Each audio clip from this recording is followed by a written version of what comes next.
Pri kupovini prvog stana građani računaju na to da će nakon kupovine refundirati PDV i na taj način uštedeti nešto novca za nameštaj ili sređivanje stana. Međutim, veliki broj kupaca ne može da ostvari povraćaj PDV-a zbog pogrešnog načina na koji su uplatili novac investitoru.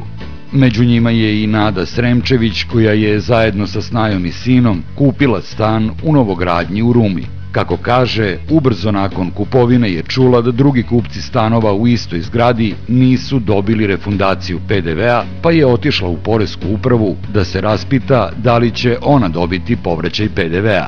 Onda su oni nama rekli da od toga neće biti ništa. Ja sam pitala zbog čega i šta, kaže, vi ste birali investitora pa pitajte njega. U rešenju poreske uprave obrazloženo je da povraćaj PDV-a za stan koji su kupili ne može da dobije jer je kupac u celosti isplatio kupoprodajnu cenu na blagajni prodavca.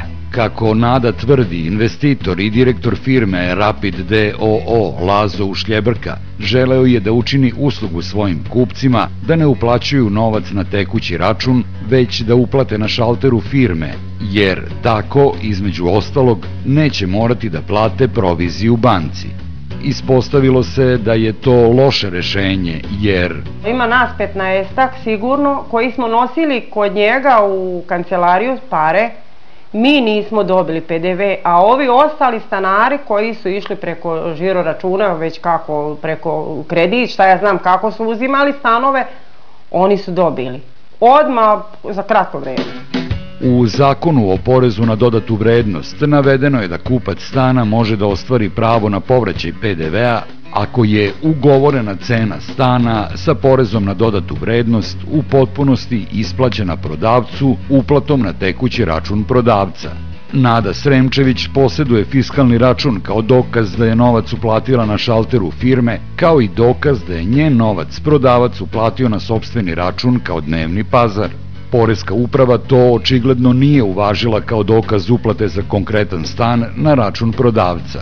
Iz firme Rapid D.O.O. pak navode da nisu pravili nikakav dogovor sa stanarima oko načina plaćanja stana, već stanari su sami donosili novac za kupljeni stan na blagajnu firme, a mi smo odmah uplaćivali na naš tekući račun u banci. U ovoj firmi smatraju da je problem nastao zbog nejasnoće u Zakonu o PDV-u. Po zakonu, kupac treba da dostavi dokaz da je kupoprodajna cena isplaćena uplatom na tekući račun prodavca, ali ne piše da kupac mora direktno uplatiti na tekući račun prodavca, to jest ne piše da li može uplatiti na blagajni.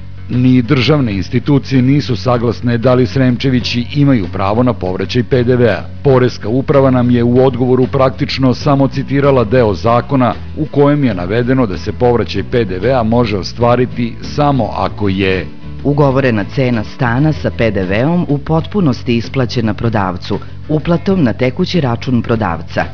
Međutim, pokrajinski ombudsman smatra da poreska uprava pogrešno tumači zakon i preporučuje Sremčevićima da podnesu tužbu Upravnom sudu jer je nesporno da je ugovorena cena stana sa PDV-om u potpunosti isplaćena prodavcu uplatom na tekući račun, te da činjenica da se na nalozima za uplatu kao uplatilac navodi prodavac ne utiče na suštinu stvari. Nada ipak kaže da oni ne razmišljaju o tužbi jer to mnogo košta, trebaju pare, a da li će biti od toga nešto?